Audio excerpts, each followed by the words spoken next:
Selamat pagi saudaraku. Shalom.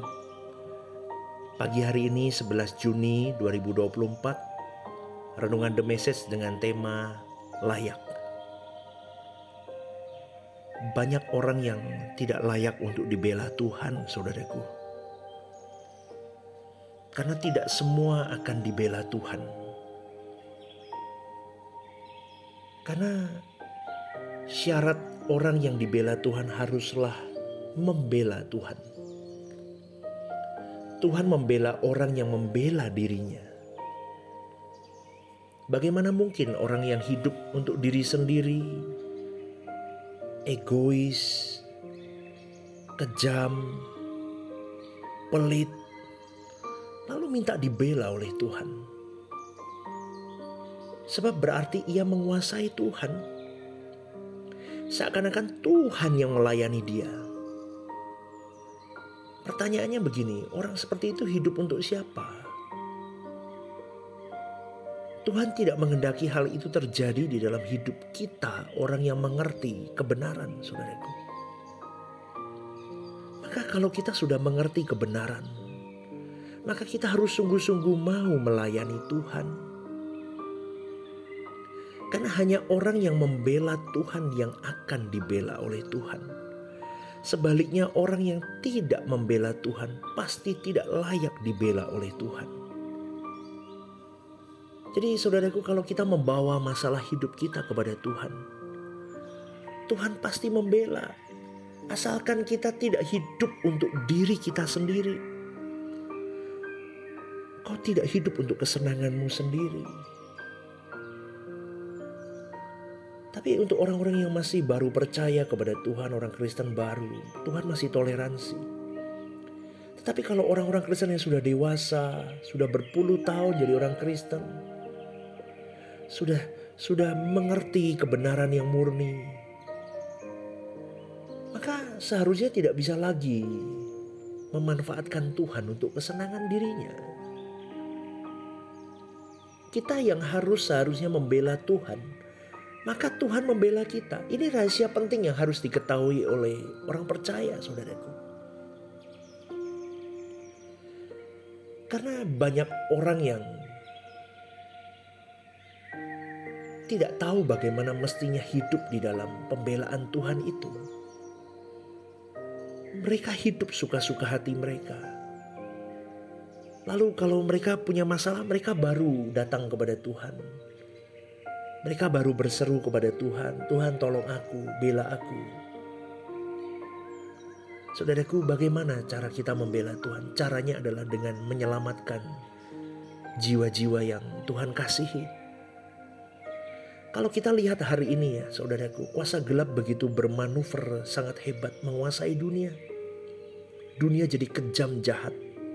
Dunia jadi mencintai dirinya sendiri. Banyak orang yang sudah hilang kasihnya. Seharusnya kau dan saya mengerti kebenaran murni. Kau dan saya bukan hanya memikirkan dirimu. Kalau kau punya talenta, kau gunakan talentamu untuk menjadi berkat banyak orang, menggapai jiwa-jiwa mereka. Kalau kau punya kepandaian, kau bisa pakai kepandaianmu untuk membawa banyak jiwa-jiwa. Kalau kau punya harta, gunakan hartamu untuk pekerjaan Tuhan dan untuk menggapai banyak jiwa-jiwa. Tapi hari ini tidak banyak orang yang berani begitu, saudaraku. Karena mereka memang diracun oleh dunia untuk mencintai dirinya sendiri. Semua untuk kepentingannya sendiri. Bahkan beberapa manusia mulai di kondisi tidak percaya akan Allah. Kemudian bertubi-tubi menghadapi persoalan hidup, lalu merasa Tuhan tidak adil. Sehingga mereka kecewa lalu meninggalkan Tuhan. Ada lagi sebagian orang yang berkata bahwa aku bukan pendeta, aku bukan hamba Tuhan. Aku tidak perlu terlalu ekstrim. Urusan mencari jiwa-jiwa, menyelamatkan mereka, semua itu urusan pendeta dan aktivis. Aku bukan, aku jemaat biasa.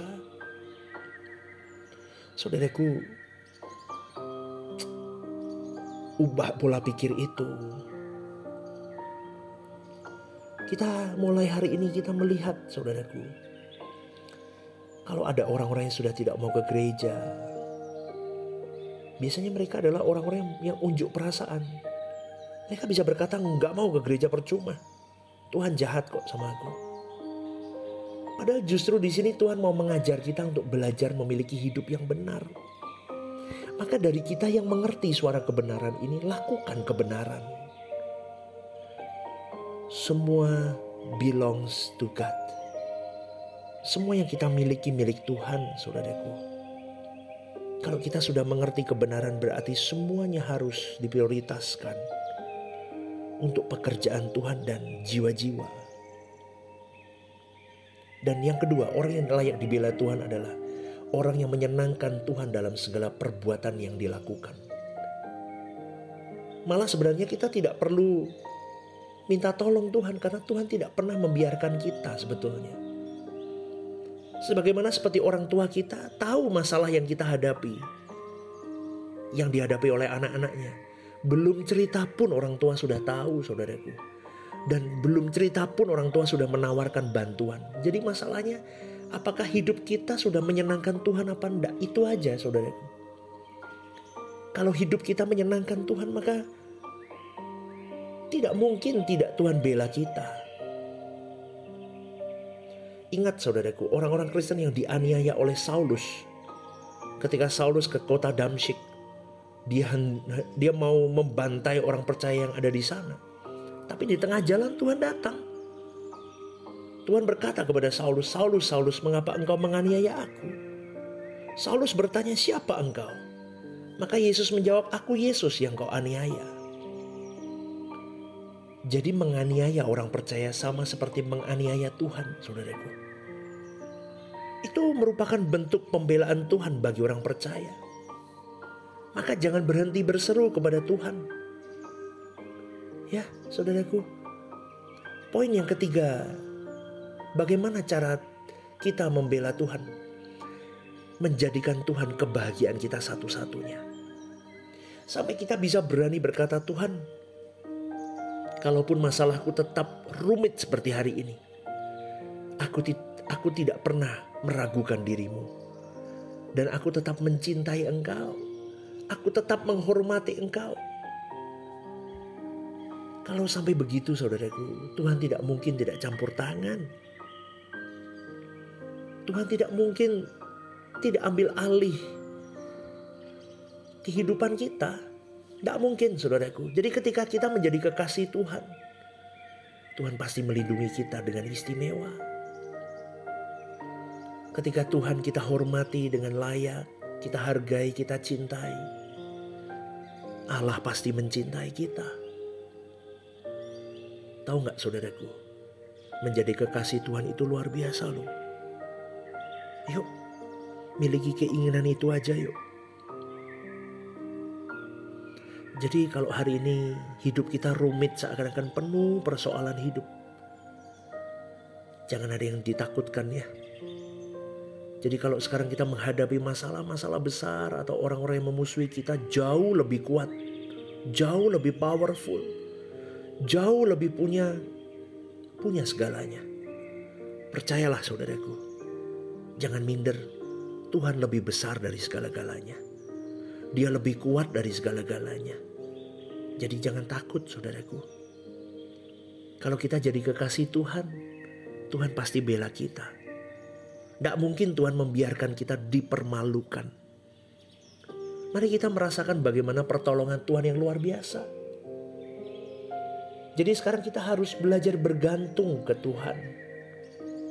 Karena doa pribadi itu penting sekali. Ungkapkan semua hati ke hati bersama dengan Tuhan. Lalu kau tutup dengan berkata, "Tuhan, aku serahkan semua ke dalam tangan-Mu." Apa yang rasanya tertutup buntu seakan kita menghadapi tembok tebal. Percayalah, Tuhan bisa menghancurkan tembok itu, saudaraku. Karena memang hanya Dia penolong kita. Mari kita buktikan bahwa Tuhan pasti bela kita. Tetapi jangan lupa, hiduplah dalam pembelaan kepada Tuhan. Dengan cara apa? Hiduplah kudus. Jangan menyakiti hati Tuhan. Jangan menjamah dosa lagi. Jadikan Tuhan kebahagiaan kita satu-satunya, saudaraku. Dan terus yuk bangun keintiman dengan Tuhan. Ayo saudaraku, pagi hari ini siapapun yang mendengarkan, katakan kepada dirimu, aku harus layak di pemandangan Allah. Layak untuk dibela.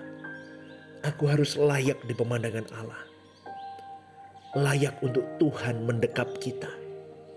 Aku harus layak mulai hari ini. Layak sampai di pemandangan Allah bahwa Dia bisa berkata, jangan takut nak. Kau selama ini hidup untuk menyenangkan perasaanku. Aku akan memperhitungkan setiap jerih lelahmu. Setiap tetesan air matamu. Setiap persoalan hidupmu. Aku bersamamu. Betapa indahnya saudaraku. Berjuang ya pagi hari ini. Jangan ragukan Dia. Tapi layakkan dirimu. Bela Tuhanmu dengan hidup yang benar. Utamakan Dia. Satu-satunya Dia saja. Cek karakter apa yang membelit dirimu yang tidak baik. Ingat, semua yang kau pegang hari ini bukan milikmu. All belongs to God. Selamat pagi saudaraku. Tuhan memberkati.